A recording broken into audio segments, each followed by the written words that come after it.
President. Senator from Vermont. Mr. President, there has been a lot of attention and controversy attached to a recent action by the International Criminal Court, the ICC. The core purpose of the ICC is to prosecute the most serious international crimes: genocide, crimes against humanity, war crimes, and the crime of aggression. I believe that it is very important that all of us support accountability for these crimes and the important mission of the ICC.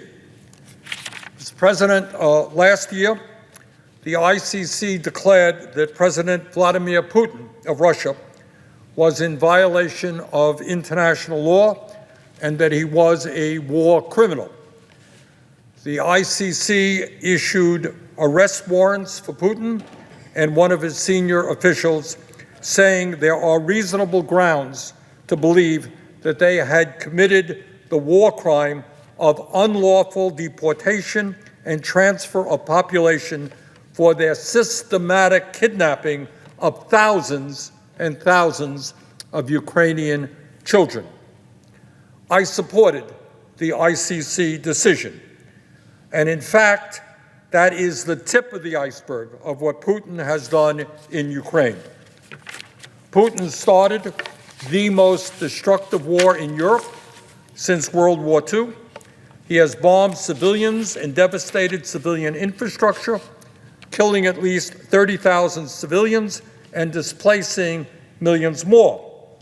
Hundreds of thousands of Ukrainian and Russian soldiers have been killed or wounded as a result of Putin's horrific invasion of Ukraine. On that occasion, when the ICC declared Putin a war criminal, the United States government welcomed the ICC decision. A White House spokesperson said, and I quote, "There is no doubt that Russia is committing war crimes and atrocities in Ukraine, and we have been clear that those responsible must be held accountable. The ICC prosecutor is an independent actor and makes his own prosecutorial decisions based on the evidence before him. We support accountability for perpetrators of war crimes," end of quote. That is what a U.S. government spokesman said in March 2023, and I agree. In my view, Mr. Putin is, in fact, a war criminal. Mr. President, we live in a world of increasing division, tension, and hostility. Around the globe, countries are dramatically increasing their military budgets. More countries are attempting to gain nuclear weapons and other dangerous weapon systems. It is in times like these that we most need international law. Without it, we will have an even more violent world where might makes right and war criminals can act with impunity. In recent years, the ICC has attempted to hold governments and political leaders accountable for crimes against humanity. That is what they do, and that is what they are supposed to do. All wars are terrible, and very often civilian casualties are unavoidable. But after the horrors of the Second World War, countries throughout the world came together to try to establish rules to govern the conduct of war and to limit civilian casualties. The ICC's role is to enforce these limits. Mr. President, yesterday the ICC prosecutor announced that he was requesting arrest warrants for 3 top Hamas leaders, including Yahya Sinwar, the group's leader in Gaza. To my mind, Sinwar and his Hamas accomplices are clearly war criminals. The horrific October 7th terrorist attack on Israel began this war and included the mass murder of 1,200 innocent men, women, and children, the taking of hundreds of hostages, and sexual violence against captives. These war crimes are well documented, and very few people would dispute the merits of those charges. Mr. President, the ICC prosecutor also asked for arrest warrants for Israeli Prime Minister Netanyahu and Defense Minister Gallant. The ICC charges focus on the use of starvation of civilians as a method of war, as well as international attacks against the civilian population. Those are the charges. The use of starvation of civilians as a method of war, clearly a war crime, as well as intentional attacks against the civilian population. Specifically, the prosecutor says that Netanyahu is responsible for, quote, depriving civilians of objects indispensable to their survival, including willfully impeding relief supplies as provided for under the Geneva Conventions, end quote. Now, many people here in the Beltway in Washington have responded negatively to this decision from the ICC prosecutor. It seems that some folks here were comfortable with what the ICC did in terms of Putin and in terms of Sinwar, but not with Netanyahu. Some have argued that it is unfair to compare the democratically elected head of the Israeli government to Putin, who runs an authoritarian system, or Sinwar, the head of a terrorist organization. But that is not what the ICC has done. In fact, the ICC prosecutor has looked at what each of these leaders has done, looked at their actions, and then compared those actions to established standards of international law. In other words, the ICC is not making some claim of equivalence, as some have charged, but is in fact holding both sides in this current war to the same standard. Yes, democratically elected officials can commit war crimes. Let me repeat, democratically elected officials can commit war crimes. The ICC is doing its job. It's doing what it is supposed to do. We cannot only apply international law when it is convenient. And the independent panel of international legal experts the ICC appointed to help with this case unanimously agreed with the charges. Mr. President, people may be uncomfortable to see the Prime Minister of Israel charged with war crimes. But let us take a hard look at what he has actually done. And we must determine whether his actions meet the standards of being a war crime. In 7.5 months, more than 35,000 Palestinians have been killed and almost 80,000 injured. Thousands more are still under the rubble,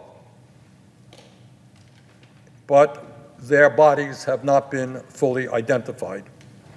Some 60% of the victims are women, children, or the elderly. More than 250 aid workers have been killed, including 193 UN staff, more than in any previous conflict. Mr. President, there are 2.2 million people living in Gaza. More than 1.7 million of them have been forced from their homes. 75% of the population. I'm trying to think of my own state, what it would be like if 3/4 of the people, 400,000 people, just driven out of their homes. And these are by and large poor people, desperate people. In just the last 2 weeks, more than 900,000 have been displaced, many of whom have been forced to move many times during this war. Chased out of one place, gone to another place, chased out of that place, gone to another place. And many of these people are children. Gaza has a very young population. Many of them are elderly. Many of them are sick. These are people who have been forced out of their homes and moved and moved and moved again, often without adequate food, without adequate water supplies, and certainly without adequate health care. Mr. President, when we talk about war crimes, we talk about attacks on civilians, let's understand. Gaza's housing stock has been demolished. And again, I try to think of my own state, what it would mean if 60% of the housing was destroyed. Now, if these people who have been chased from their homes, displaced from their homes, are ever able to return to their communities, where are they going to live? Over 60% of the housing units in Gaza have been damaged or destroyed, including 221,000 housing units that have been completely destroyed, leaving more than 1 million people homeless. Entire neighborhoods have been wiped out, both by bombing and by planned detonations of explosive charges. In other words, we're looking at a war. We understand that Hamas is a very difficult enemy, often uses civilians to protect their own people. I got it. But what we're talking about here is over 60% of the housing units in Gaza have been destroyed. Hard for me to believe that there was a terrorist in every one of those buildings. Israel has destroyed the civilian infrastructure of Gaza, wiped out their ability to have electricity.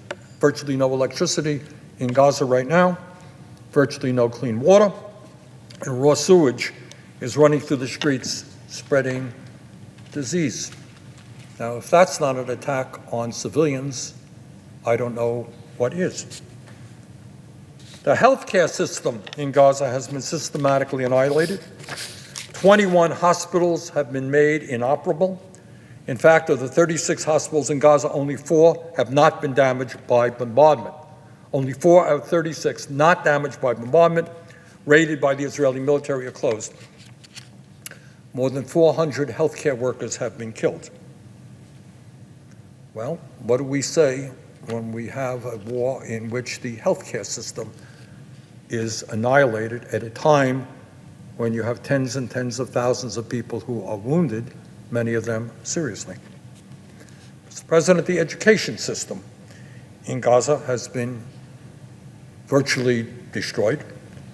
Every one of Gaza's 12 universities has been bombed. Got that? Every one of the 12 universities in Gaza has been bombed. More than 400 schools have suffered direct hits, and 56 schools have been totally destroyed. Today, 625 children in Gaza have no access to education at all. And I'll tell you something else. When you talk about what's going on in Gaza, what is not talked about almost at all, I think I read one article on this, I want you to think about the psychic damage done to children. The children who see housing being destroyed, their parents or relatives being killed, see drones flying around them, some of which have guns, being pushed out of their homes, deafening noise, inadequate food, inadequate water, pushed, shoved into any place and every place. What kind of psychic damage? If there's one child in Gaza that does not suffer psychic damage from this horror, I will be very surprised.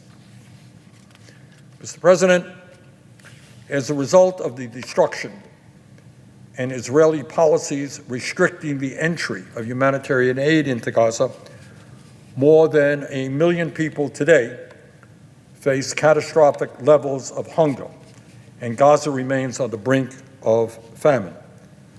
Hundreds of thousands of children face starvation. Even now, more than 7 months into this war, Israel's invasion of Rafah has severely disrupted the humanitarian relief operation, closing the 2 main border crossings and making it almost impossible for the UN to access its warehouses or distribute aid. Very little aid has gotten in for more than 2 weeks. Bakeries have had to shut down, and hospitals are running low on fuel.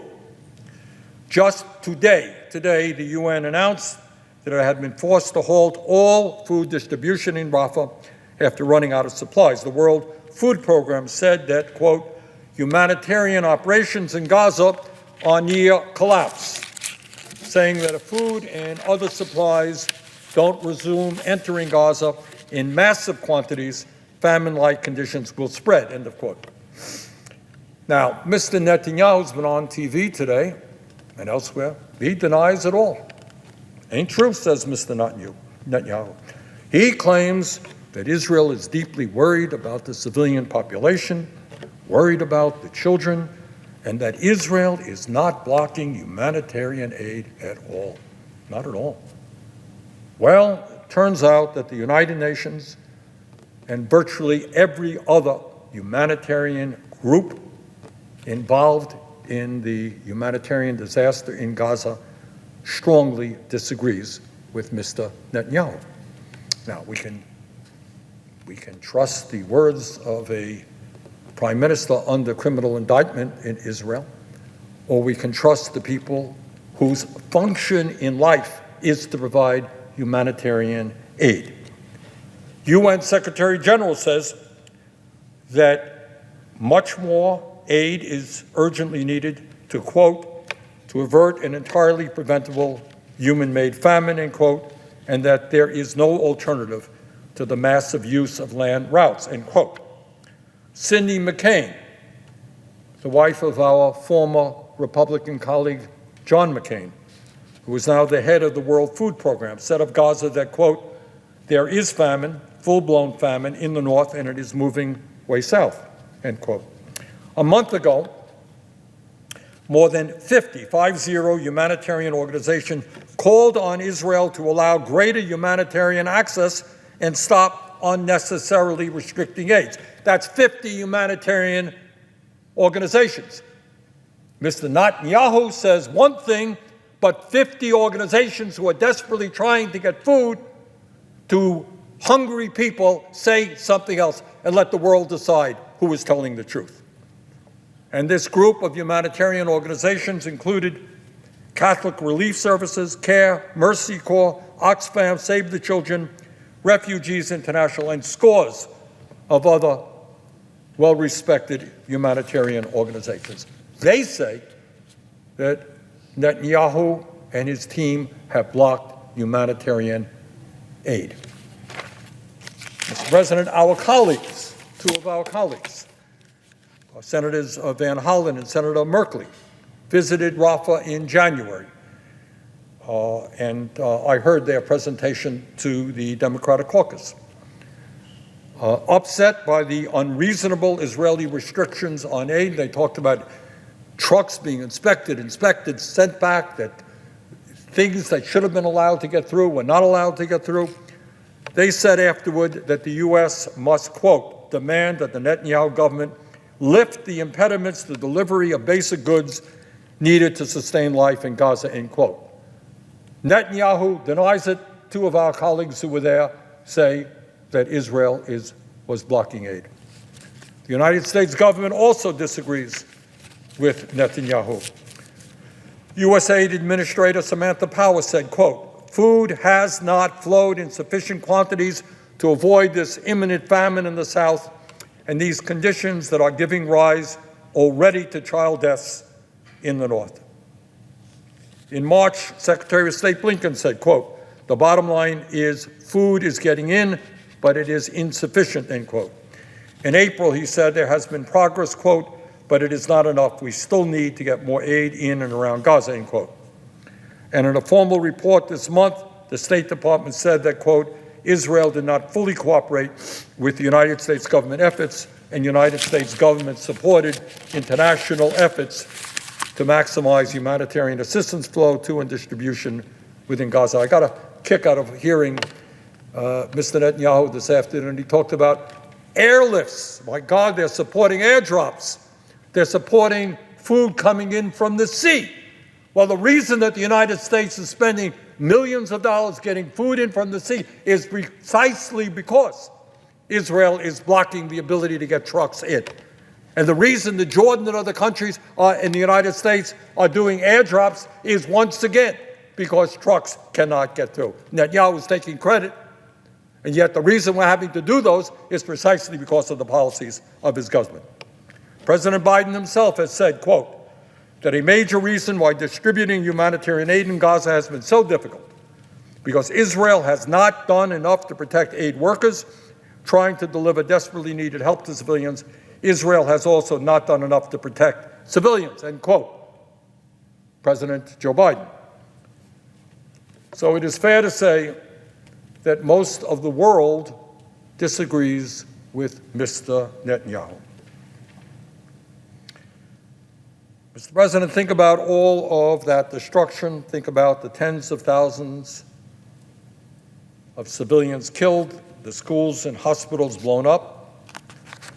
Take a look at the pictures of emaciated children starving to death while food just sits miles away. And one of the things that's interesting to my mind is we don't see enough of those pictures. And maybe that has something to do with the fact that Israel, the Israeli military, has killed dozens and dozens and dozens of journalists. I just met with some journalists last week, a young man who happens to come from my own state of Vermont, who had no doubt that he was targeted along with other press people, big press symbols on their coats, and they were attacked. He was slightly injured. One of his colleagues was killed. Another one was severely injured. Now, if you add all that stuff up, are these actions war crimes? Yeah, I believe that they are. I believe that there is substantial evidence that the extreme right-wing Israeli government, led by Netanyahu, has used starvation as a weapon of war and has clearly targeted civilians and civilian infrastructure. As I think we all agree, I certainly do, Israel had the right to defend itself against the Hamas terrorist attack of October 7th. But it did not. And this is where we get into the issue of war crimes. Yes, you have the right to defend yourselves. Yes, Israel has the right to go after Hamas. Very few people doubt that.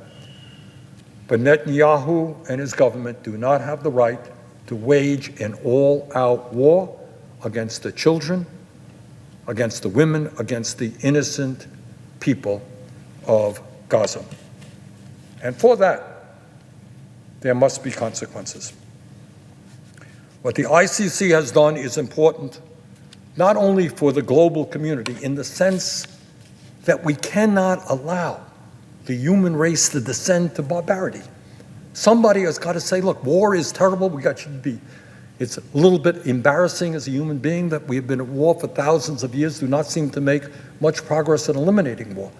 But if there is war, let us learn from what happened in the past and do our best to protect the women, the children, the innocent people. So Israel had a right to defend itself against a terrible enemy in Hamas, but it does not have the right to wage an all-out war against the people of Gaza. Now, what the ICC is doing is important for the world. It's to tell leaders all over the world, dictators, people in democratic countries, that if you go to war, you just cannot wage all-out war against civilians. That's what the ICC is doing. That's important. But it is also important, Mr. President, for those of us in the United States. Our nation claims to be the leader of the free world. And at our best, we try to mobilize countries to uphold international law and prevent crimes against humanity. That is what we do and have done. But, Mr. President, how will the United States be able to criticize any country in the world, whether it is Russia, China, Saudi Arabia, or anyone else, any other country in the world, if we pretend that what is happening in Gaza, if we actually believe what Netanyahu is saying? If we turn our backs and ignore the crimes against humanity that are being committed in Gaza right now, what credibility will we ever have in criticizing the actions of any country, no matter how terrible those actions may be? Because people will say, oh, really?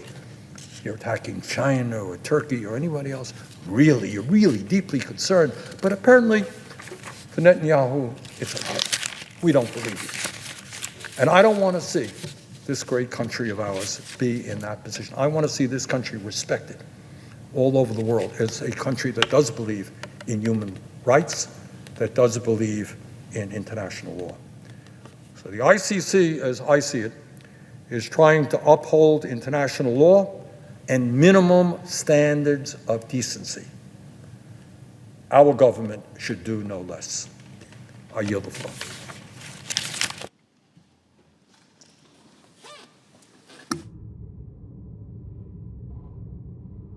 Under the previous order, the Senate stands adjourned until 10 a.m. tomorrow.